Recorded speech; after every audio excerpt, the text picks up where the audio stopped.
if points are gained or points are lost, there will be much to discuss. For analysis regarding tonight's Winnipeg Jets game, here are Dave Manouk, Ezra Ginsburg, and your host, Drew Mandel. The Illegal Curve post-game show, presented by Play Now, the official sports betting partner of the Winnipeg Jets, starts now.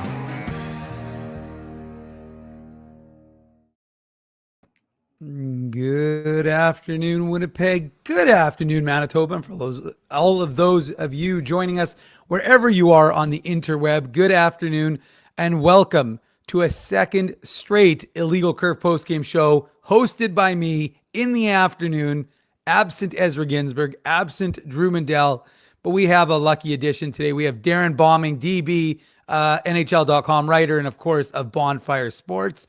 So Darren, welcome to the IC postgame show. How are you? Thanks, Dave. Yeah, good to be with you. You gave me the shoulder tap. I'm playing a little bit injured, but there's a difference between being, or sorry, I should say hurt. I'm playing a little bit hurt. There's a difference between being hurt and injured. But this head cold will, it'll dissipate. But great to be with you. We're going to talk about a fun hockey game, hey? We are going to talk about a gobble great game. It was Thanksgiving here in Canada. It's Columbus. Is it Columbus Day? Is that what it is in the U.S.? I think so, maybe. So that explains the unusual start to this game. But regardless of the start to the game, the Jets persevere, pick up a 5-2 win, riding the depth, which was evident. They got contributions up and down the board. Logan Stanley leading all defensemen, the only defenseman, I should say, on the team with a goal. Explain that one. And I think the probability of that goal going in on Ilya Sorokin was about 2%, but he found the 5-hole, found the back of the net, and got the Jets an important response goal. And Eric Comrie was excellent from the start of puck drop. The Jets not so much. Eric Comrie I thought was excellent right from get-go. He makes 32 saves on 34 shots and picks up his first victory of the season. So maybe let's start with Eric Comrie, Darren. Maybe your initial thoughts about how his performance, and also the fact, were you surprised? Because when we talked about it on Saturday's Illegal Curve hockey show, one of our thoughts was, would Hellebuyck play today and then you give Comrie Thursday and then Hellebuyck plays again on Saturday? So he's not maybe off, a big distance between the Saturday game and Thursday. The Jets chose to go with Eric Comrie. So let's start with, maybe were you surprised that they went with Eric Comrie to start the game, or to play this one, and also what were your overall thoughts of his effort? I was really surprised to see Eric Comrie get this game. I think we will talk a little bit later in the show, as the show goes on, about, maybe there's something up with Connor Hellebuyck right now. We know he left practice, last week, and then didn't practice yesterday in Winnipeg before they departed for this road trip. But Eric Comrie, he was incredible. And when they needed him, he was really, really strong. You mentioned that kind of rough start for the Winnipeg Jets. The Islanders came out absolutely flying, and they did the same kind of at the beginning of the second period, even the third period as well. Lots of energy out of the gate, and I think that's a well-coached team by Patrick Waugh. When you're going up against a strong, deep team like the Jets, President's Trophy winners, you have to make sure that they don't get the jump on you. So the Islanders came out hot, and Eric Comrie was so good, especially early. Winnipeg ended up scoring, taking the 1-0 lead on the second shot of the game, or first shot of the game, whichever it was. Reason they were able to take that 1-0 lead and not be down 2-0 is because of Eric Comrie. He was really, really good out of the gate. I thought he was really good when the game kind of got a little bit more heated, a little bit more sandpaper, and the Islanders found ways to, sustain some offensive zone pressure and offensive zone time. He made some great saves. I kind of thought, the goalie in me, I haven't played goalie in a long time, but the goalie in me was, we're shooting low on him a lot. He was great with the kick saves, in particular, the right leg. Made a couple huge ones. I think it was the first shot of the game. I think the last shot of the game, Islanders had a great scoring opportunity, and he kicked out the right pad. Eric Comrie didn't get the goal support last year, right? So his record, especially during that stretch of 7 games, right? Yeah, but he got the goal support today, and well-deserved win for him and the Jets. Well, you mentioned the goal support, and of course we're going to go goal by goal, as we always do here on the Illegal Curve postgame show, courtesy of our friends at Play Now. But one of the biggest things we've been talking about, and it's early in the season. Nobody's hitting a panic button. Nobody's hitting a celebratory button, although I will give Donnie Boy a shout out because he said, for the folks who are listening on the podcast, still a chance at 15-1. So the Jets decided to, rather than wait till game 9 to lose their first one, they decided we'll do it in game 1 and then we'll just go on a big run. Maybe that's Donnie Boy's thinking. We'll see. Thursday night, that will be tested in Philadelphia. But the fact of the matter, though, Darren, for me, was the fact that you wanted to see what the rest of the guys have in the tank. And I've had lots of people ask me about Jonathan Toews, and I said, listen, like, the guy hasn't played hockey in 2 years. And you can see the smarts, and you can see the intelligence, and which is the same thing last I checked, and you can see his abilities. And for me, I said, let's have this conversation in 3 or 4 months, because that's when you're going to really see his contributions. But even in today's game, of course, he picks up his first point as a member of the Winnipeg Jets. And I think it was on the power play goal for Nino Niederreiter. But for me, getting goals from Tanner Pearson, getting contributions from Cole Koepke, who we should mention, Cole Koepke also picked up his first assist as a Winnipeg Jet and then left after blocking a shot. One thing I think the Jets a little bit you could say they're guilty of, and it's early in the season, right? Goal scoring's high. That's a tendency that we see in the NHL while teams are a little bit looser than they are as they start to get refinement to their game and get a little more cohesive, is the fact that Jets took a lot of penalties. Now, they've killed a lot of penalties, and they've been using those penalties to their advantage, as we saw. Even the goal by Tanner Pearson, not a penalty, not a shorthanded goal, I should say, but right out of the box, right after that Nino Niederreiter came out of the penalty box. But they do need to probably work on their discipline a little bit, because while the penalty kills look good, they are taking a few more penalties than we're used to seeing. Yeah, I mean, kind of working backwards, the Scheifele high sticking penalty, like how many times did we see it on the TSN broadcast before it's like, oh yeah, that was Scheifele's stick. I mean, those things happen. That's a penalty I don't think is generally avoidable if you're just trying to stick check your opponent. The one that really kind of bothered me and is always avoidable is the too many men on the ice. Like, Is this the learning curve? Is this the rust out of the gate? You take a too many men penalty, with a blundered line change because it's early in the season, maybe, but that could be obviously an avoidable one. The Stanley tripping penalty, the Miller tripping penalty, the Koepke interference. I don't remember the interference one particularly well, but those tripping penalties, especially when it's defensemen like Miller and like Stanley, they just got to be smarter with their stick. The NHL has really cracked down on this. Have you noticed that over the last couple of years? Like the hooking, the slashing, but particularly the hooking and the tripping penalties, like they're calling it by the letter of the law. If you place the blade of your stick on an opponent's hands or on their hip, it's hooking. You don't even have to hook them. You just place the blade of your stick. That's technical, and they've called that. I've noticed that last year in particular. So those tripping penalties, I mean, it's pretty obvious when that happens. I think through the first 3 or 4 games this year, the first 3 games this year, Dave, we've seen tripping penalties to the Winnipeg Jets that are a little bit iffy, like the leg or the guys get tied up. That last home game for the Jets, those are tough penalties, the one against the Kings. But I mean, overall, Winnipeg's penalty kill did their job. They've been very, very good to start the season. What are they, 15-16, I think, coming out of the gate? I think it was either 14-15. Maybe it might have been, I think maybe with the last one, maybe you're right. I think it improved to 15-16. So Dean Chenoweth, he'll deserve a lot of credit with his power kill prowess. And, again, they were going to implement a new system. And so they have. And now as a result, it seems like, and we worried. I mean, let's be realistic. It's now, again, the ultimate qualifier. And I feel like I do this a lot when you are early in the season, Darren, 3 games in. So let's, be cautious here with our commentary. But I just mean now that I've qualified it, I'll make my statement. The concern without Adam Lowry and Dylan Samberg, your 2 best PKers in the respective position, was how are the Jets going to do? And I think I said this maybe a week or 2 ago.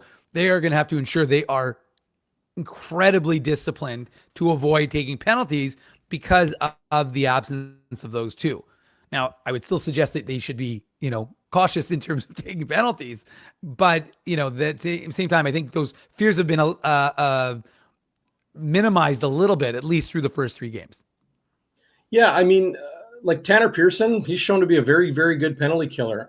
Morgan Barron, I mean, yeah, power kill. You talk about a power kill. He's just been so good, kind of in all facets, special teams and just in his fourth line role. But losing Cole Koepke, they had to rotate some guys in on that second penalty kill unit as the game went on. As he didn't return for the second period, but of course you have to. It's like any numbers. How big is the sample size? Winnipeg's penalty kill has been very good, but they haven't faced a lot of opponents yet. Maybe today, it being a second straight afternoon game is, a reason they were a little bit undisciplined, a reason why maybe that mental blunder on the too many men penalty happened. But it's a positive indication with how they're playing. I would say overall, even at 5-on-5, Dave, it's pretty obvious. Winnipeg is smothering with a great forecheck. They allow nothing through the neutral zone. That, for my role for NHL.com is to cover both teams, right? Like I'm not just on the Jets. Whoever is in town, I'm kind of covering both teams. So I'll go into those visitor locker rooms after the game and talk to the coaches in the morning as well and be in the room. Every single team that comes through Winnipeg seems to speak on a similar theme, and that is that they're very disciplined. It has nothing to do with penalties. They're disciplined in their style of play. They're disciplined in the way that they play defensive hockey and that they don't cheat. How many times I've heard that from opposing players and coaches coming through Canada Life Center saying the Winnipeg Jets do not cheat for offense. They know that offense will come. Scott Arniel has them so well disciplined and so well, I guess, mentally trained to know that just focus on playing strong defensive hockey and a strong forecheck. Those offensive opportunities will come. And I think that's a reason why you get good goaltending, whether it's from Connor Hellebuck usually, or like we saw from Eric Comrie today. The Jets will, find a way to win, only allow 2 goals against despite taking all those penalties. And I thought the Islanders, brought a lot of heat. They definitely pressed as the game went on. They're 0-3 now, but they're not a bad hockey team. A 4-3 loss to Pittsburgh, a 4-2 loss to Washington to start the year, and now a 5-2 loss to the Jets. The Islanders are a lot better than that 0-3 start. Well, and Darren, one of the things I find interesting, because I used to do that with you, I'd go sometimes into the visitor's room and you do get a tremendous amount of insight. By the way, big thanks to Stan Scott for the donation. But he said, I think part of the penalty problem is the fact that they have new players plus injured players. I think they're just trying to integrate new people and new things. Thanks to Stan. And that I would tend to agree. But what I was going to say to you, though, is that I do find it really interesting when you do go into the room and hear from the players and you talk to these guys who are whether you're doing it, on an off day when they're warming up for getting ready for a game against the Jets, or if you're hearing really the opposing coaches, I find really fascinating to talk to. And as you just touched on, that's you get that insight from people who are outside the city, are not hyper focused on just the Jets, but you have a team that has studied the Jets in advance of their games, and this is what they say. And it seems to be, it's the calling card. And it was one of the biggest, most important things that we've said for years on this team is that they have a structure. They play that structure. They don't get out of it. And when they deviate, that's when they get into trouble. And we again, these teams in this league are too good for you to impose your structure on anyone for 60 minutes. I don't care if it's the best team in the NHL, like the Florida Panthers, or if it's one of the, like the San Jose Sharks, which are, one of the youngest teams in the NHL. There's always going to be opportunities for teams to break through. Obviously, it's how you respond, but to me, I always find it fascinating to listen to what these coaches have to say and to hear their kind of assessments of what the Jets are as a team. Yeah, and I mean, hockey players, hockey coaches, they'll often fall into that cliche speak, right? Like, they're deep and they got a lot of high power, a lot of firepower and high talent and skill up front. They got the best goalie in the world in Connor Hellebuck.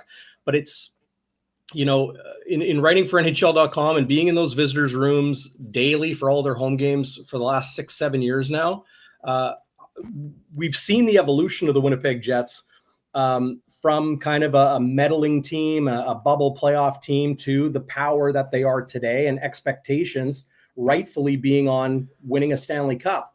And to me, it's not just cliche or coach speak when they come through and they talk about Winnipeg's defensive discipline. They talk about Winnipeg's high-end power. They talk about Connor Hellebuyck. He's legit the best goaltender in the world.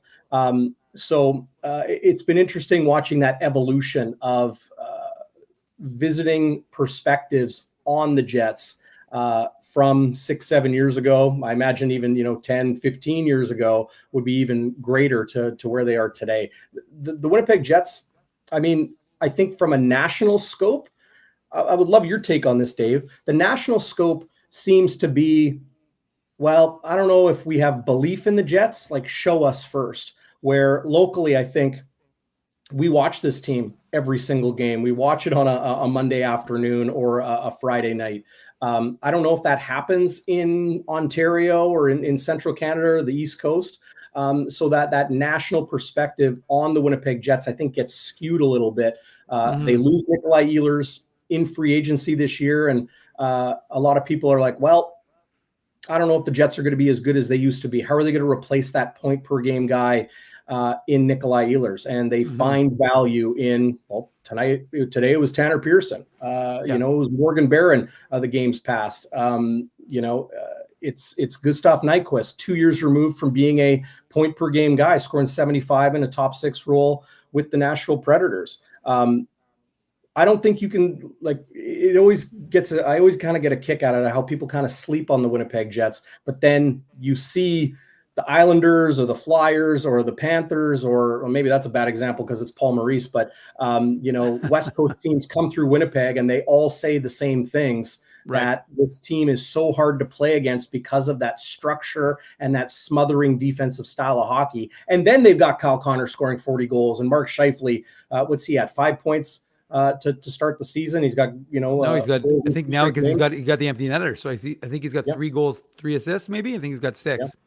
Yeah. So, that's what you get from the Winnipeg Jets. It's just always kind of get a kick out of, the show me first mentality of this small market Winnipeg team that national kind of perspective has.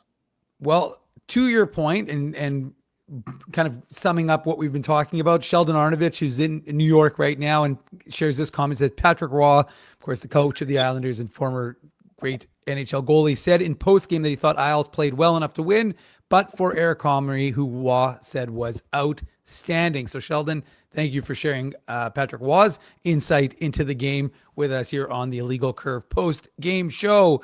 We're 20 minutes into this show. Thanks everyone for spending your Thanksgiving Monday. Some people have their dinners on Sunday. Some people have it tonight. So we thank you for spending your time here with us. I'm, of course, Dave Manuke. That's Darren Bauman from Bonfire Sports and NHL.com. And we're here talking about the Jets' big 5-2 win. If you love what we do, whether it's on Bonfire Sports or Illegal Curve Hockey, make sure you're subscribing to both of our channels. Make sure you're smashing those like buttons, setting your notifications to on so you know whenever we go live. Darren is, of course, going to bring you tons of more Bombers content and, of course, some Jets content as well. Darren, one player I have to mention because I feel like, I said it at the beginning of the game and I was like, this guy just keeps looking like he deserves more and more opportunity. Morgan Barron. I mean, hasn't Morgan Barron kind of almost said to the coaching staff, I think I need a third line center role for right now because he is producing. And again, I understand that it's 3 games. I'm not going to make it bigger than it needs to be, but Morgan Barron really is, I think when Kenny Weeb was on the show, he sees him as a 10, 15 goal guy. But the question becomes like the role, the minutes, what kind of minutes is he going to get in the game?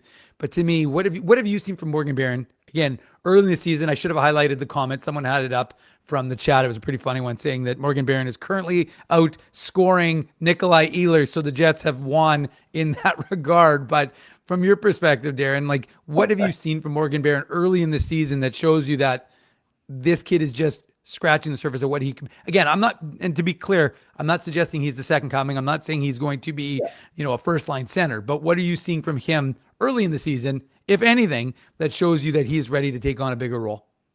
Pure juice. The guy just brings it, you can see the effort, you can see the drive, and you can see a young player who is trying to show everybody that he's more than just a fourth line center. That finish, great setup. It was Koepke on it was his Koepke. goal? Yeah. Yeah, great setup from Koepke to kind of go below the goal line and then find Barron in front, but just a great move to the backhand. And, as people were watching the game on TSN, there was those technical difficulties, and we got the first 13 minutes or whatever it is of the first period with Butch Goring. Yeah. Manitoba great, Butch Goring. Yeah, little Manitoba flavor. Yeah. And great to see Taves kind of edging up on him in those Manitoba all-time. I don't know if anybody's going to catch Bobby Clark.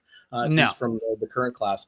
But in hearing that Islanders broadcast perspective, they're like, fourth line center. Like, what a finish from a fourth line center. Morgan Barron can bring that. I'm with you. Like, no, he's not going to be the second coming. But you see good teams when they're in a pinch or they want to change things up. I wonder if Winnipeg will maybe change the mentality that they have had over the last number of years of kind of keeping their top six, middle six intact and not giving that fourth line guy more opportunity, like in a regular 5-on-5 role in a top six spot. But I think Winnipeg could do that with Morgan Barron. I think he's somebody in a pinch. I'm not saying like, oh yeah, he's going to take Velarde's spot on the wing. What I'm saying is that in a pinch, if a guy has an equipment issue, if someone gets nicked up in a game, or you have one game where you need a little bit of reinforcement, I think Morgan Barron's a guy that you can rely on. Yeah, he's a center, but he can definitely play wing. He can win you a faceoff. Like, no, he's not Jonathan Taves in the faceoff dot. Taves was what? 75% By the way, tonight? I was going to say Taves was 75% tonight, 15-20. Yeah. Well, and I think Taves was mad at himself in the LA game because he was 7 of 15 in the dot, so below 50%. So maybe he, brought a little bit more juice to the dot because of that. But I mean, Morgan Barron, incredibly impressive. Penalty kill, power kill, as you mentioned too, Dave. And I have to mention that again. I like that. He's kind of always dangerous. And the speed, the size, he's not a huge dude, but he has size. Love his game. I think he's, if you said who's having the best start to the season for the Winnipeg Jets, you could argue Kyle Connor, you could argue Mark Scheifele. I think you could definitely argue Morgan Barron, relatively speaking, right? Oh, for sure. I mean, if you look at the last, by the way, that was my best Eric Comrie, because nobody says, oh yeah, for sure, better than or more than Eric Comrie. So I channeled him for that response there, Darren. But there is, if you looked at the first two games, there was no question that the drivers for the Jets, at least offensively, were that top line. I mean, Scheifele was outstanding. Connor was outstanding. Velarde was very good. So those were your drivers. And as I wrote on illegalcurve.com, I mean, the depth kind of shone through in this game, and that's what you needed. And it comes from guys like Morgan Barron and Cole Koepke and Tanner Pearson and those guys. But we do laugh because whether it's an argument over faceoffs and the importance of faceoffs, to me, one of the biggest things was, I mean, again, it's puck possession. You always want to start with the puck, right? And the Jets were at 56%, the Islanders were at 43%, and as you just touched on, Darren, Jonathan Taves 75% in the faceoff circle. So that's an area where, and I don't know what Morgan Barron finished at. I should check. I should have had that one queued up already, but I think his numbers were okay. And they've been, again, that's kind of the advantage of these guys. No, I don't think Barron Barron wasn't very good today. In the defensive zone, he was at 0%. He was 0 for 5, and he went 3 for 6 at the faceoffs in the neutral zone. So he's actually only at 27%. So Barron was not making up in the faceoff zone the way he was in other parts of the game. But again, like I said, there's always room for improvement in certain respects. Well, that was a pretty good preamble, Darren. We got through everyone. Is there any other sort of things that kind of stood out to you, not necessarily tied to the goal specific, or if the fans want to chime in and they want to throw something our way, we can. But anything else that kind of jumped out at you that you kind of took note of in the game that necessarily isn't necessarily related to goals. Yeah. Well, I wonder how many faceoffs Morgan Barron had against Bo Horvat, because he was 12 of 21. So he was 57% of the bot, Bo Horvat. So, when you get that fourth line role and you got to, shut down top offense, top lines of the opponent, that you're going to run into those good faceoff guys like Bo Horvat.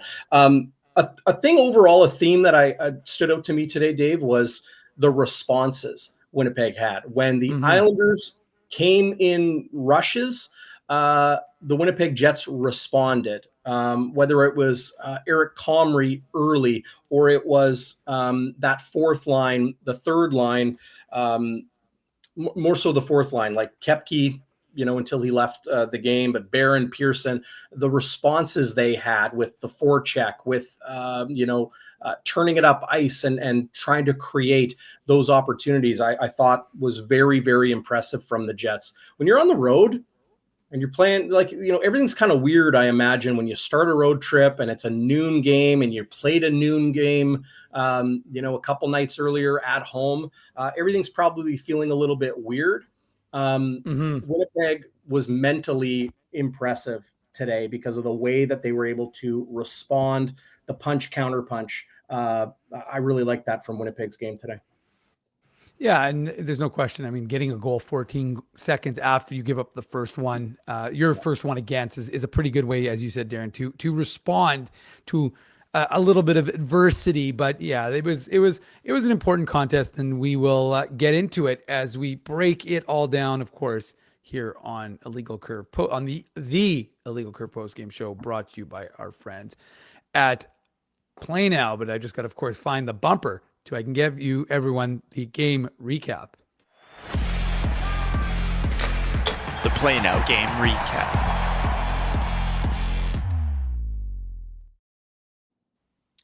Big thanks to our friends at Play Now. They are the legal place in Manitoba, of course, to place your bets. If you want to win big, maybe you bet on the Jets. I don't know. Maybe you didn't. Maybe you bet against the Islanders. However it works, Darren, folks do it. But the Jets, they get out to a bit of a slow start, as we touched on in the preamble, with Eric Comrie standing on his head, making save after save. And it's a good thing they did, because then just 7 minutes and 35 seconds into the first period, Morgan Barron takes the Cole Koepke pass. And like we were joking a little bit about it, but Morgan Barron looking like a guy who scores 20 goals regularly, going up and over. But I just like the fact that the Jets, aggressive play along the wall and then turn it over quick. Originally, we thought Tanner Pearson picked up the assist, Darren, but they gave it to big Logan Stanley. But what did you see overall in that first one? Yeah, well described by you. The thing that really stood out to me is how quickly Winnipeg turned up ice after that, strong play on the wall. And that's part of the response game that I was touched on just a second ago. To collect the puck and already be out of the gate, like, that is a hard thing to defend. I'm sure the Islanders had their hands full with that, as Winnipeg's transition game was so very good. But yeah, I mean, great setup by Cole Koepke, Morgan Barron with a strong finish, as I mentioned. And, that's good hockey. When you can get that sort of transition, that sort of response, that sort of offensive punch from your fourth line, you're going to be a hard team to beat on a game in, game out basis. Winnipeg's depth doesn't get talked about a lot. I mean, I get it. Fans want to talk about the goalie. They want to talk about the top six. They want to talk about the power play, the big point producers, everybody who's betting on games or playing fantasy hockey or whatever. They're focusing on Scheifele. They're focusing on Kyle Connor, Josh Morrissey, and Neil Pionk. I thought Pionk had a good game, by the way. But when you can get that sort of momentum swing in the transition game and offensive response from your fourth line, that's just strong hockey. Well, and speaking of strong hockey, if you watch that replay, Alexander Romanov is not going to be in Patrick Roy's good books, because he really kind of with Morgan Barron at that, just as Barron kind of breaks free, Romanov is right with him and kind of lets, just not skating hard, and allows Barron to create some separation. So you do look at that kind of stuff. And again, that's a youngish Islanders team. It's a team that's kind of growing still. And Matthew Scheifele is going to be a very good player. That's not tremendous insight there, but you know, obviously a guy we don't watch very often, really only seeing the Islanders twice every season. So you were not going to get the pleasure of watching him, but he is a great skater. You could see throughout the course of this game. I mean, what I think I saw on the TV, they said he became the youngest player, eclipsing Sidney Crosby to play 25 minutes at that age. So I mean, he is just a superb skater, and he's a real smart hockey player. And obviously, with his backstory and everything with his mom, everybody wishes kind of the best for him. But they definitely have a good one in him.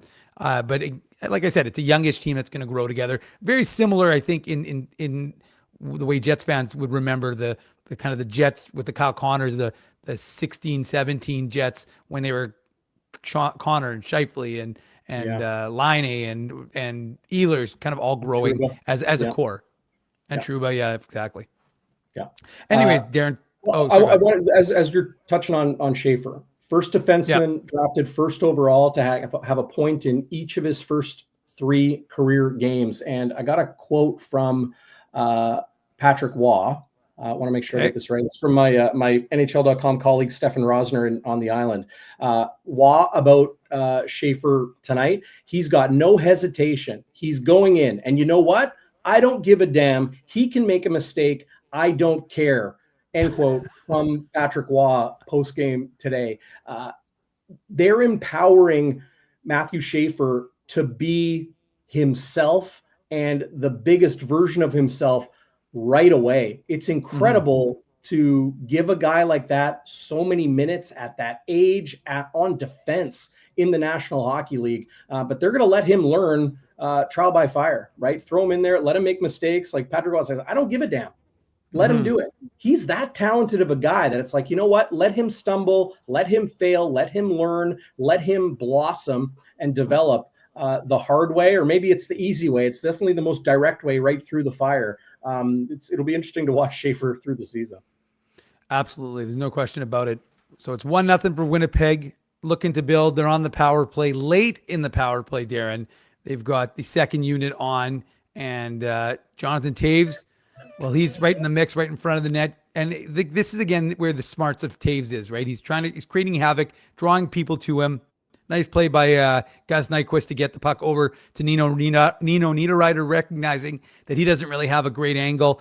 And one of the guys who I was looking for more from was Nino Niederreiter. I thought he was a guy in the first 2 games. He had a quiet couple of games, and I thought you really need to see him kind of be an impact player. If you're going to be in that third line role, you got to have, and again, with second power play opportunity, you're going to have an impact. And he does there, making a 2-0 game for the Winnipeg Jets. Yeah, what do they call him? The big man in the paint. Like, he's so good near the crease. And Nyquist with a great opportunity, like trying to lift the puck up on Sorokin a little bit earlier in that sequence. But then gathering the kind of chipped around rebound, Toews does a good job to kind of kick it over to Nyquist. And Nyquist, cutting from behind the goal line to pass it across the crease under, I think it's Pollock's stick, number 6. And yeah, I mean, Nino is like Charles Barkley. He just makes it happen in the paint, right? He is so good down low. There's your basketball hockey analogy for the afternoon. Great for Nino. This is the power game he needs to play. And I think for all of these guys that, for Pearson, for Barron, for Niederreiter, for Nyquist being a new Jet, to get points early in the season just kind of gets that, proverbial monkey off your back. It's just like, they don't have to worry about like, well, when am I going to start producing? When am I going to find those points? When you're a middle 6 guy, bottom 6 guy, it probably is something that, like, you're not like, well, I got to go out there and produce tonight, but game 1, game 2, game 3 go by. Okay, I got my first goal. I'm feeling good. I think it bodes well moving forward. And of course, you mentioned Ryan Pollock. So we are obligated as a Manitoba-based show to give a shout out to 2 places: Dauphin, Manitoba, which is where he was born, but Grandview, which is just slightly west of Dauphin, where he grew up. And they've got a big sign, the home of Ryan Pollock, they say, in Grandview. if you've ever driven through that town in Western Manitoba, Westman, as they call it up Former there. Wheat So, King. Yeah. exactly. There you go. So the Jets have a 2-0 lead, and it is 2-0 after 20 minutes, courtesy of Nino Niederreiter's first of the season. And like I said, Jonathan Toews gets his first point since, I think it was like August 13th, 2022 or 2023. Maybe it was it was 2 seasons. It was at least 2 years ago, but whatever. April or August? What did I say? April? Did I just say August? August. Yeah. April, No. right? It definitely wasn't August because it wasn't the COVID year, Yeah. but it was, I'm pretty sure it was April. I want to say it was April 13th, maybe. Yeah. Crazy. But hold on, I'll find it right here. April 13th, 2023. So Jonathan Toews has his first point. And I'm sure, again, like you just said, Darren, I kind of tend to agree. Points aren't everything, but it does give you a little bit of good feeling to know, hey, I had a little piece of that. And it does, believe me, and we're going to talk about it, I think, on the third Jets goal, because I don't know that it's something that folks noticed so much.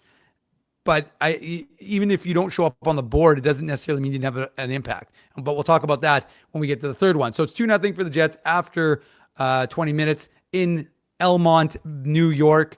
And then Jean-Gabriel Pageau, which I believe they said on the broadcast, it was either his 800th or 900th game. I think it was his 800th game, they said, playing for the Islanders. So, or I should say in the NHL.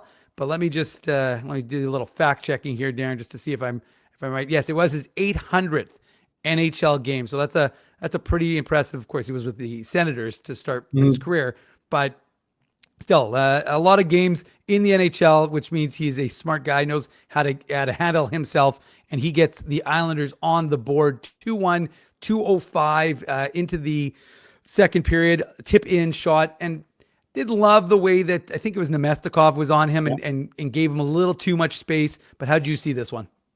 Yeah, I was just thinking about that exact point. And like on first look, I don't know, like maybe he gave him a little bit too much space. He was with him. He loses the draw. I was kind of looking up Nemestikov's faceoff numbers today. Yeah, 3 of 5. He was 60% in the dot. Well, that was one of the 2 faceoffs that he lost. Just a bang, bang goal, right? I think those are going to happen sometimes when you win a clean draw like that. And your defenseman's able to get, shot through traffic, and great tip, like really strong tip from JG Pageau to get on that one. That's a tough goal to defend. I'm not going to hang that on Nemestikov myself, but of course there's going to be people that think or believe that he maybe should have been tying up the Frenchman a little bit more. Yeah, I mean, again, like I said, it's not one of those situations where you're killing the guy, because it wasn't. He knew where he was. He just, again, he lost him for half a second. But sometimes that's the difference in a hockey game. So it is a fast sport, and it's easy from us when we're usually sitting high up on our perch looking down, or when we're watching from the comfort of our couch. But you know what? We didn't have a lot of time. Some of us may have been in the process of tweeting saying, oh, now it's a 2-1 hockey game. And if you were looking down at your phone, or if you're tweeting it from your laptop and you weren't paying attention, you wouldn't have seen Logan the Sniper Stanley 14 seconds later help the Jets regain their 2-goal advantage. But Logan Stanley on a rush chance, let me repeat that. Logan Stanley on a rush chance makes it a 3-1 hockey game. Now, I mean, again, with all due respect to Logan Stanley, this is not a goal that Ilya Sorokin should be allowing 5-hole, because it was almost like he shot it as if it was like a knuckle puck, or something about it caught Sorokin off guard. But Sorokin's a really good goaltender. And again, like I said, it was shocking to see like that one beat him, but really good for the Jets, because they transitioned up quickly, and Logan Stanley recognized an opportunity. So you give them their dues for attacking quick and trying to respond accordingly after giving up a goal. So Ilya Sorokin, after the game, I'm just seeing here on social media. This is the beauty of Darren having his access to NHL. He's going to give us all the quotes. Yeah. Sorokin said there were a couple of not perfect, quote unquote, not perfect plays by him, and that he should be, he said, I should be better in every moment. No doubt that's one that he'll want back. I mean, you got a head coach in Patrick Waugh that knows a little bit about goaltending, who said after the game, quote, "I got a lot of trust in him, He's their guy. He's the guy that they're going to run with this year. No doubt about that." But I mean, the Logan Stanley goal, it all started with a great touch pass off the low boards from Neil Pionk. And then Tanner Pearson hesitating before kind of making that, defensive zone breakout pass off the boards as well. Winnipeg just, again, that transition game was so good from them. So they're so fast with it. Logan Stanley, the trailer on kind of the 3-on-2 odd man rush that they had there. Even Logan Stanley keeping up with that quick breakout. But I thought, when I saw it, I was like, okay, let's watch the replay. Smart shot from Logan Stanley. I think in the past he might have tried to actually snipe that puck and shoot it high, get it a foot off the ice, find a corner. He didn't do that. He's like, let's be smart. Let's keep it along the ice. When you're on an odd man rush like that, even when you're the trailer, you might end up finding, one of those other forwards you're with, or one of those other players you're with, they might end up finding a rebound. So smart shot from Logan Stanley, and maybe the pre-scout on him or whatever it was, Sorokin wasn't expecting it. No doubt that's one he'll want to have back. And hey, when you're Logan Stanley, he'll take it. What's sixth goal of his NHL career? Well, and it's interesting because he's sixth goal of his NHL career. He's played for 6 seasons. He scores a goal every year, but he only scores 1 goal. He's never had that matches his career high. The difference though, Darren, is he's got 1 goal in 3 games. It's on pace for 27 now. I mean, so we might be seeing Bobby or Stanley in his place because, well, I'm just saying, and if you would have, again, to qualify it, it's 3 games in, so I understand that this is said somewhat tongue in cheek, but who would have thought that Logan Stanley would be the only Jets defenseman with a goal 3 games into the season? That's pretty remarkable stuff. So good. No, I mean, look, whether you love him or hate him, and there's obviously folks who are in both camp. I mean, at the end of the day, isn't he? Yeah, there's no question about it. But the fact of the matter is that the Jets don't have a lot of options right now, right? Because of the injury situation to Hayden Fleury, and who sounds like he's day-to-day, but Colin Miller had to come in, play on his offside. The fact is that, right now, Logan Stanley is pressed into service. He's the guy. So it is what it is.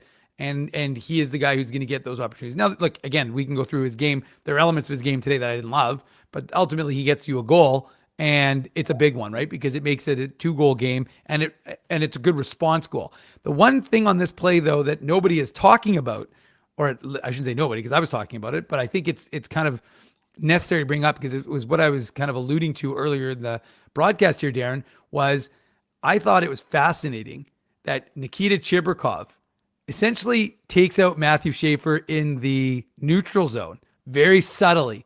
And we were talking about that idea of guys, getting called for things, but he just does a very subtle little touch in the neutral zone. Scheifele trips, and it allows the Jets to have essentially 3-on-1. So a very smart play by Chibrikov.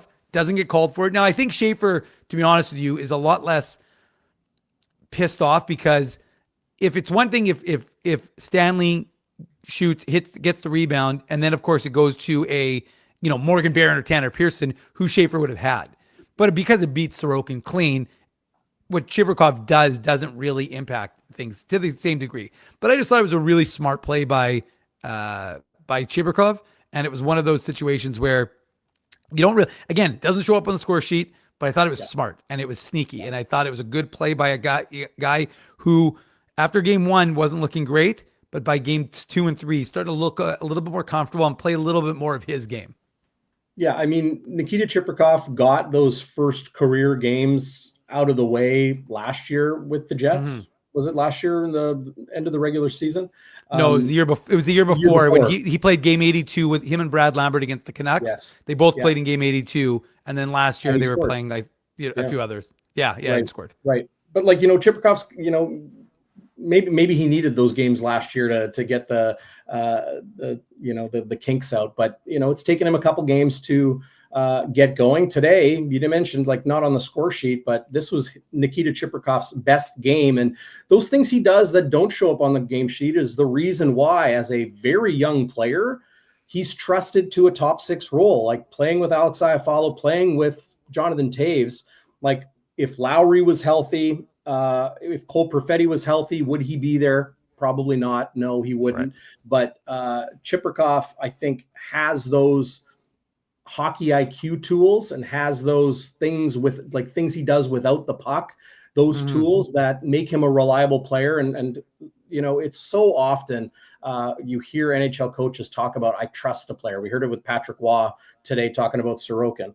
And no doubt Sorokin wants that goal back. But Chiprikov does things that Scott Arniel clearly trusts. He's a good young player. I mean, I'm really excited for Jets fans to see what we'll see from Nikita Chiprikov a year from now, 2 years from now. He's going to be a very, very dynamic player and more than just, oh yeah, well, he's that skilled Russian that can score. He does a lot of good things. No, there's no question about it. So the Jets up 3-1 on Logan Stanley's first of the season.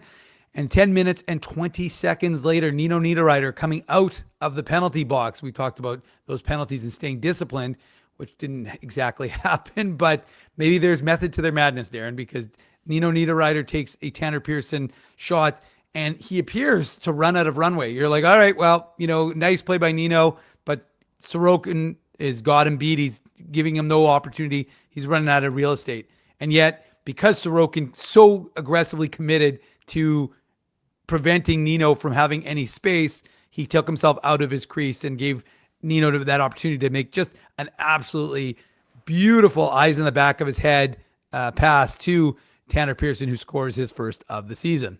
Yeah, that at the time was his third point of the game. They ended up taking the assist away from him, giving it to Stanley, the first goal. But great game. And upon review, it did make sense because Pearson kind of chopped at it, but he didn't actually make contact with the puck. Yeah, but I'm sure that felt good, to score a goal like that, to have 3 points at that time. He finished with 2, a goal and assist. But, for Tanner Pearson, this is a guy that can be a 20-goal scorer, was a 20-goal scorer, I think, in 2019 with the LA Kings when he was a top 6 guy. What was he, the 30th overall draft pick, Tanner Pearson, by the Kings? Ooh. I think. Anyway, high pick. I'll fact check that while you're talking. Appreciate that, Dave. 30th overall pick back in 2012 of the LA Kings. You are correct. Yeah. London Knights? No, Barry. He was a teammate of Mark Scheifele's. Yeah. Howard. Unless he played. Now it's possible. I mean, I didn't really follow his junior career because he wasn't, of course, a Jets property. But I will check now because it's always possible those guys get traded. No, he was with the Barrie Colts for 2 seasons before he joined at the time, before they became the Ontario Reign, the Manchester Monarchs, which was their AHL team in 12-13. Yes. But, so he would have been, Howard Chuck would have coached him with the Barrie Colts, right? Yes. Yeah. And, Mark Scheifele, Brian Little, all products of that. But either way, we'll digress. Tanner Pearson is that bottom 6 role player that can bring a little bit of offense. And it's a tap in goal, with Nino driving and making the pass back. Again, strong game from that entire line, from Nino, from Tanner Pearson, from Cole Koepke before he got hurt. But I really like this free agent signing. I think this is the exact type of guy the Winnipeg Jets needed. He's kind of like I don't know if he's like a Morgan Barron light, but like he's complementary to a Morgan Barron in that maybe a little bit more offensive punch, maybe not as much of that defense, like strong stick, that sort of thing. But he is still a very good penalty killer, a very good defensive-minded checking forward, but doesn't have that size of Morgan Barron. He's kind of that Morgan Barron light. The great signing by the Winnipeg Jets and, beneficial for them to get that goal to stay in front. Well, and now they're up 4-1. And so you're like, okay, well, it seemed like the Jets were in cruise control. We've seen the Jets from last year. We wouldn't even have thought twice about it. This team was putting this win in the bank and moving on. But again, like I said, there's always going to be question marks. A little bit of a sloppy play in the neutral zone. Jets don't get a puck out of, don't take possession, I should say, of the puck. And the Islanders do. Jonathan Drouin gets it over to Emil Heineman, who makes absolutely no mistake wiring a shot the other way over Eric Comrie's shoulder and making it a 4-2 game. Yeah, Heinemann's a heck of a player. I've been waiting to talk about this goal, just watching the live chat and everybody getting fired up about Logan Stanley. I've been waiting to talk about this goal because we were talking about the good that Logan Stanley does. This is the bad that Logan Stanley does. It all started with him trying to stretch pass kind of from his own hash mark circle area inside the Jets zone to find Kyle Connor at the Islanders blue line, and it bit him in the ass. It went back the other way, and a great shot from Heinemann. You watch the highlight of that goal. They cut it right before Logan Stanley tries that stretch pass. But I think that's the good and the bad of Logan Stanley. I totally understand why they chose Logan Stanley over Ville Heinola, over some of the other options that they've had there. Solomonson still young. I think he's probably that heir apparent to be the guy that would maybe be that seventh defenseman, that sixth defenseman, at least to start his NHL career.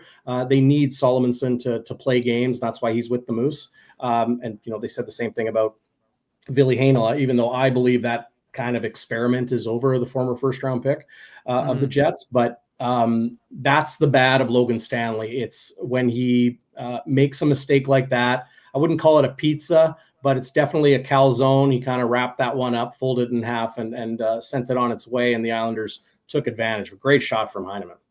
Yeah, no, it was a great one. And as Patrick and T. Will are saying, well, this is T. Will's comment: Stanley giveth and Stanley taketh away. And then Patrick had a good one. Stan tried to do too much on that play. But again, like I said, so now it's a 4-2 game heading into the third period. This is where we find out that Cole Koepke will not be returning to the game. And really not much happening in that third period, I didn't think. I mean, obviously we only have the goal. We generally don't, quote, break down empty net goals. I mean, we could credit Kyle Connor because it was a nice slippery pickpocket by him, and then he gets it over to Mark Scheifele, who gets his third of the season. And like we talked about, 6th point of the year.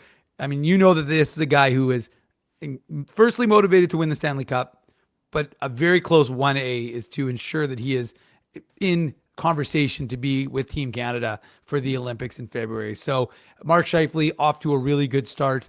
And the Jets, did anything jump out at you, Darren, from that third period? Because to me, it was scrambly. I thought Eric Comrie was really good, but nothing kind of stood out to me other than, again, the Jets, I think the special teams, I think they got a few more special teams work in, but no, actually, sorry, I'm wrong. No penalties taken, because I guess they did technically, because they had to kill the rest of the Scheifele high stick to start the third period, but it actually was taken at the end of the second. Yeah. I know we're into the third period now, but Scheifele had a great shorthanded opportunity in the second period. Yes, that's Sorokin made a nice save on. But yeah, I mean, the third period, like a theme from the third, is just, it was entertaining hockey. Like, we didn't see a lot as far as, goals or a comeback or that sort of thing. But these teams went at each other. I enjoyed watching that third period a lot. There was a lot of, press from the Islanders to cut that lead down. Obviously, the Scheifele goal kind of put it in the books. But just seeing a note here from NHL.com, and it's Scheifele, 3 goals, 3 assists, so 6 points in the first 3 games, tied the second highest point total through the club's first 3 games in franchise history. Did you know that Scheifele is 2 points back of Blake Wheeler for the most in the Jets Thrashers franchise history? I did. Yeah, he's right there with 810. But I don't know. Sometimes I share some of these things, like writing for NHL.com. Our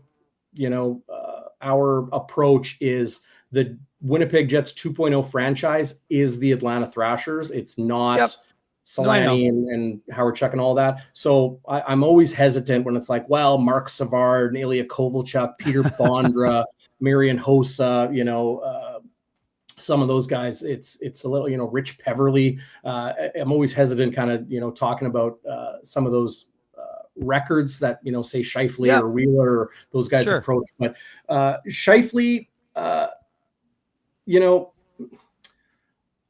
it's almost like has that chip on his shoulder at this stage of his career that he just wants everyone to give him his respect. He wants respect on his name. And I don't think I think it will always come down to the defensive side of his game, that 200-foot game that may leave him as more of a bubble guy when it comes to Team Canada, when it comes to World Championships, the Olympics, that sort of thing, World Cup of Hockey, whatever. It's always going to depend on who the GM of Team Canada is. It's always going to depend on the head coach and the style that they want to play. But the best Team Canadas, I would say in the last 25 years, going back to 2002 in the Olympics, the best Team Canadas are defensively sound. They are smothering defensive teams that then obviously have that Lemieux, that Crosby, that Stamkos, that firepower at the top end of their lineup to give them their offense when they need it. Obviously, guys on the back end able to produce points as well. But I always feel like that's going to be that preconceived notion from a GM of Team Canada, from a head coach of Team Canada, that may leave Mark Scheifele on the outside looking in, but he's always wanting to show people, don't forget about 55. Don't forget about me. He is no doubt in the upper echelon of forwards and centermen in the National Hockey League. But I think that may be a reason why he's not selected to some of those teams, rightfully or wrongfully. Sure. And that's a good point. And Darren, you're going to stir up the chat. They're going to be fired up about the stats and the history. And what I tend to do to kind of straddle the fence, if you will, is I tend to suggest that these are the Jets 1.0 records, 2.0 alone records, plus the Jets combined with the Thrashers records. But let's be realistic. Most people in this market, I try and do that because there are people who are still in Atlanta who still follow this team and still cheer for this team. And, you don't, and if you are a Winnipegger who grew up in the 80s and the 90s and you love the Jets 1.0 and you remember that feeling of having your heart stomped out because the team left and the erasure of the Jets sort of memory, you have to have a little bit of consideration for folks who had that done to them. Now, look, it sounds like Atlanta's going to get their own team. So if they do eventually, then maybe they're the Atlanta Flames, the Atlanta Thrashers, and now Atlanta whatever.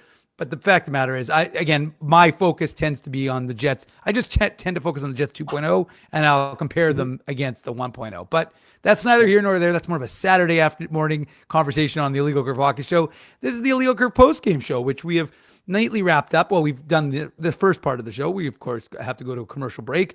And when we come back, we'll finish off with some thoughts. But this has been, it was a good one for the Winnipeg Jets. They take it 5-2 over the New York Islanders, starting off their road trip with a victory. They'll be off tomorrow. Then they'll be back on the ice Wednesday, I assume either in New Jersey or Philadelphia for a skate. And then, of course, they'll play the Flyers on Thursday night. So let's head to commercial break, and then we will be right back after these words from our sponsors. We want to thank you for not betting with Play Now and choosing our illegal gambling sites instead. Because we couldn't afford things like this without your money. So much of your money. Now you might have questions like, do our profits benefit your community? No. Or bet with Play Now, Manitoba's local legal and secure gambling site. Dining, entertainment, parking, and convenience, all in one spot. City Place is located in the heart of downtown Winnipeg, attached to the Canada Life Centre. Whether you're working, living, or out for a night in the downtown, make City Place your go-to destination before or after the fun finds you. Lunchtime, game time, anytime, visit City Place at 333 St. Mary Avenue, next to Canada Life Centre. Holt Dental, the new official dentist of Illegal Curve, has a philosophy rooted in two unyielding principles: genuinely caring about patients and providing outstanding service. Being a patient of Holt Dental means more than just checkups and treatments. It's taking the time to listen and talk to each patient so they can achieve the best long-term health, functionality, and aesthetics for their teeth, mouth, and gums. Conveniently located at Grant Park Festival on Taylor Avenue, Holt Dental is dentistry of the highest quality in a comfortable and relaxed environment. For more information, Visit holtdental.ca. Oh, and there's plenty of free parking at the front door, too. Celebrating its 40th year as Winnipeg's home for stand-up comedy, Rumors Restaurant and Comedy Club has recently been named Canada's top comedy club and a top 5 comedy club in North America. From birthday parties to date nights to fundraisers and everything in between, Rumors is your destination for the best and most affordable live entertainment Winnipeg has to offer. For more information on upcoming shows, Rumors' incredible promotions, and to purchase tickets, visit rumorscomedyclub.com. So you're a pizza person, you married a wing person, but somehow your kids are salad people. You can't pick your fam, but you can pick your BP meal deal, starting from $18.99 for takeout or delivery at bostonpizza.com.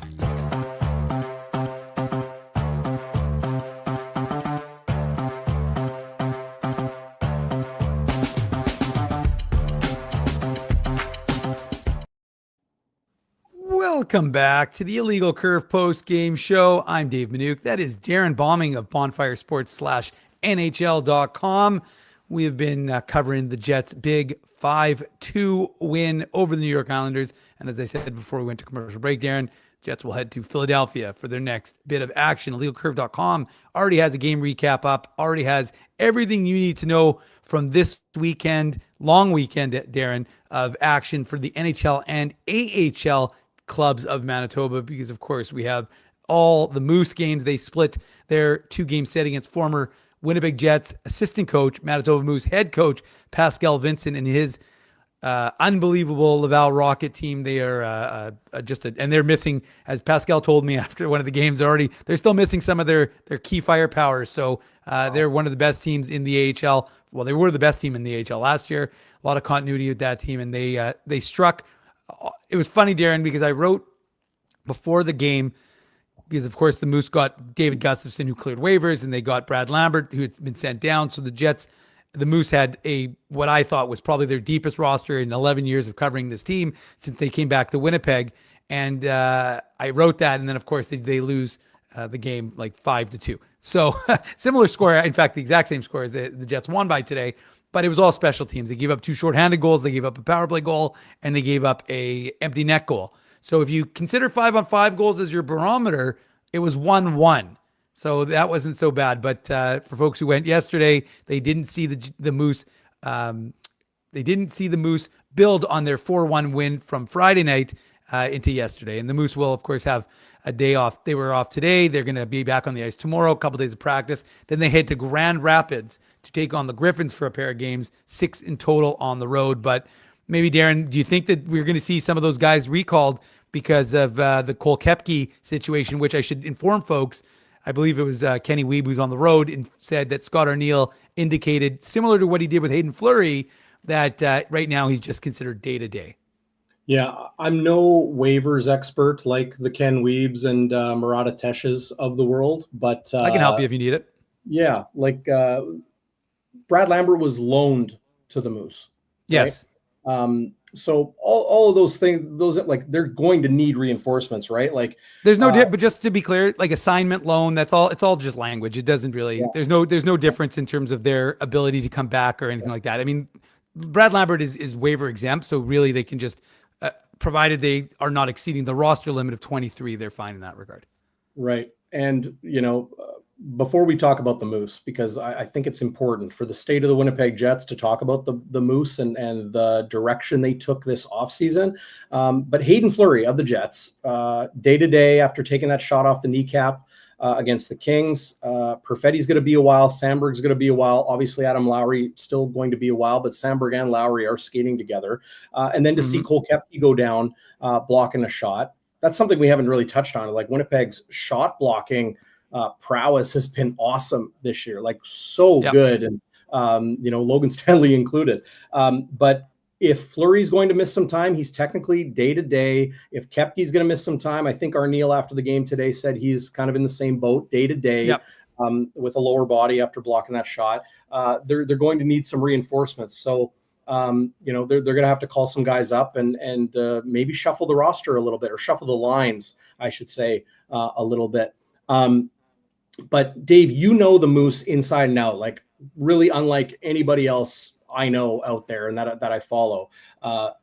To see the focus the Winnipeg Jets greater organization took this offseason to say, we need this team to be a lot better than it was last year. We need veterans. We need proven professionals, AHL, NHL level guys, to make this team competitive, because you're going to stunt the development of some of your young players if you're on a team that's losing 2/3 of your games, if you're on a team that is not competitive night in and night out. Think of the goaltenders. Think of that Barlow line. What's the line Barlow's on right now with the Moose? Barlow, Jagger. Well, yesterday it was Barlow, Jagger, and Lambert. Yeah, so it was the first round. It was the first round draft pick line. Yeah. Yeah, and like Barlow, what we saw from him in training camp, the development he's had, Brad Lambert making the big club out of training camp, Jagger, the expectations of him and being a center, a middle six, potentially a future top six center for the Jets in the years to come. But surrounding that young core with good AHL caliber players, make this team a competitive team every single night. Is I don't think enough can be said about that. Again, I watch that national perspective on the Winnipeg Jets, all of the predominant podcasts and shows, TV, whatever, on the Jets. They'll talk about, well, Brad Lambert, well, look at his numbers in the AHL last year. Ew. And it's like, context is he was on a really bad team. And those numbers aren't going to be there. And they wanted him to focus on playing his 200-foot game and the defensive responsibility and playing into the system that the Winnipeg Jets and Manitoba Moose adopt and, adopting into that and that they share that system. So you can't just look at a guy's AHL numbers. Nikita Chiprikov, another one, the numbers weren't as good last year as they were game by game. Both of them had some injuries over the last couple of years. But that's the context. That's what's important for all 50 contracts. Like every NHL team, you have 50 contracts, and 22, 23, whatever are going to be with the big club. And that's your salary cap, 92 million, whatever. But those 50 contracts that you have through your farm system in the American Hockey League, that's where Winnipeg really put a lot of focus this year, because they need those young guys to develop, because the window is now. You need Solomonson, you need Barlow, you need Jagger and Chiprikov and Lambert and all of those young guys to contribute, whether it's later this year, next season, and to help widen that window. So it's not just, it's now, and then when some guys start aging out or you hit some injuries, you don't have that youthful reinforcement. When the Kyle Connor contract and that cap hits, the Adam Lowry contract that's yet to come, those other ones, those bigger hits, cap hits that are going to hit, you need those young guys to step in on those ELCs and those early, more cap friendly contracts while your Stanley Cup winning window is open with the Hart Trophy winner, the Vezina winner in Connor Hellebuck. So smart for the Winnipeg Jets entire organization to bolster that AHL roster. I couldn't agree more. And believe me, I think Daniel Fink said there were like 11 of the 12 forwards were on NHL deals for the Moose in the lineup yesterday. So, and again, it's not always going to translate to wins, and Laval is a very good hockey team and they're well coached. So I was expecting them to have a good bounce back effort. We should mention, of course, David Gustafsson, the Gus Bus. He scored not once, but twice yesterday in the losing effort for the Manitoba Moose. But these are the things that you hope for. You hope that Ville Heinola goes down and starts to get his confidence back, playing lots of minutes and playing. He and Elias Salamonson were paired together. So that to me is only going to be a good thing for him, whether it's with the Jets or another organization. And with the way guys are going down, he may still have that shot. And you hope that he does, because he's built back up his confidence. David Gustafsson, the same. And sometimes guys will go down. Adam Lowry is probably the best example, which people tend to forget. Adam Lowry was sent down because the Jets weren't happy with him when he was, a younger player. He went down to the Moose and he got recalled. And he didn't get recalled because his play with the Moose was exemplary. He got recalled because there was an injury with the Jets. So he gets the call back up, and it was the wake-up call that he needed because he never came back down. So sometimes guys go through that and they'll experience it. But ultimately, this is the insulation that they have provided for the Winnipeg Jets prospects. Thank you. Is going to, I think, resonate and reverberate throughout this organization for the next 5 years, because regardless of how they do, if they end up challenging for a Calder, fantastic. It's great. I mean, and it's possible. Before people lose their mind saying, well, you can't be in for both. Last year, the Florida Panthers won the Stanley Cup. Well, guess what? Their farm club in Springfield, they challenged for, by the way, backstopped by former Jets Moose goalie Kaapo Kähkönen, who was traded for Chris Dreger, the Winnipegger. But Kaapo Kähkönen, who actually got the win yesterday against the Moose because now he's in the Laval system. But Kaapo Kähkönen was with Springfield, and they were in the Calder Cup finals. They didn't win, but the fact of the matter is that they were in it. So the point I'm making is that you can have success with both. But this year, because of the way the prospects are going to be insulated with those good veterans, the Di Giuseppes, the Shaws, the Walker Dewars, the list goes on. Jared Anderson, Dolan, like the what these guys are learning, it's just going to be Danny Zhilkin. I Frosty's in the chat, so we got to make sure we mention Danny Zhilkin. He's looked really good. He's looked really comfortable this year. And he's looking really confident. So look, we can go on and on and on. I don't want to take too much of Darren's time. We've gone overtime as far as I could tell, because we were going to do a shorter show because Darren's on the quasi RIR. He's not quite warmed up though, Dave. I'm ready yeah, I know. go. Now you're feeling good. But we should mention, of course. Well, we don't have to mention, but we will mention that a trio of Jets prospects were in action yesterday, Darren, in the OHL.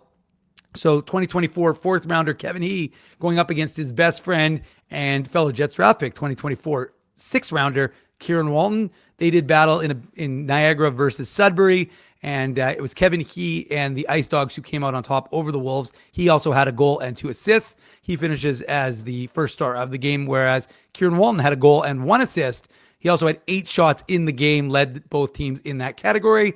And Edison Engel, the 2025 sixth rounder, he got an assist on the game-winning goal for Brantford. Brantford scores a lot of goals. He's got 1 goal, 9 assists for 10 points in 6 games, which is good enough for second spot in defenseman scoring. Although, as someone pointed out, and they're right, a lot of those assists are secondary assists. So, he's piling up the points, but he's got some good offensive ability. He's a nice little player. We'll see how he develops. And he's an interesting case, right? Because he came from the USHL. Mm-hmm. He's playing in the CHL and the OHL now this year, and then he's going to college next year. So he's going to be an interesting player to watch. But the kids were all right in the OHL last night. Yeah. Kieran Walton, what a towering dude, and just finds ways to score. Like, he's fun to watch. And then Kevin He, you mentioned him being his best friend.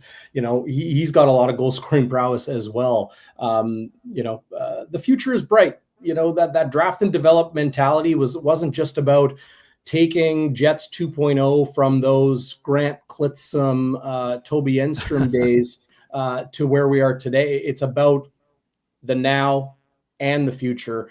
They've done a great job in finding those guys, those value picks. I wouldn't say he was a value pick, but Kieran Walton, definitely a value pick. Danny Zhilkin too. Was he a third rounder?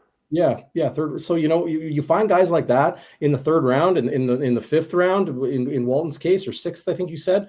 That's huge. That's absolutely huge. Dustin Byfuglien, Connor Hellebuck, Toby Enstrom. There's a lot of guys that Mason Appleton was a 6th rounder. Who's that? Mason Appleton was a 6th rounder. There you go. Yeah. And I know that he sometimes gets a little sling and arrows, but look, he was a very good for what he was, where a kid out of Michigan State that nobody anticipated was going to turn into anything.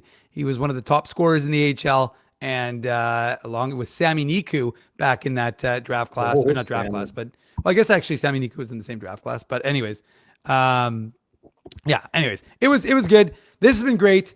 I want to thank Darren Bombing from Bonfire Sports and NHL.com. You've been amazing, Darren. We went well past what I was anticipating, but the Jets win, so that's what we did. We're giving you a little extra gobble on this Thanksgiving. holiday. So thank you to everyone for joining us. This has been great. Darren, any final words? Maybe anything you want to plug with Bonfire Sports that you have upcoming?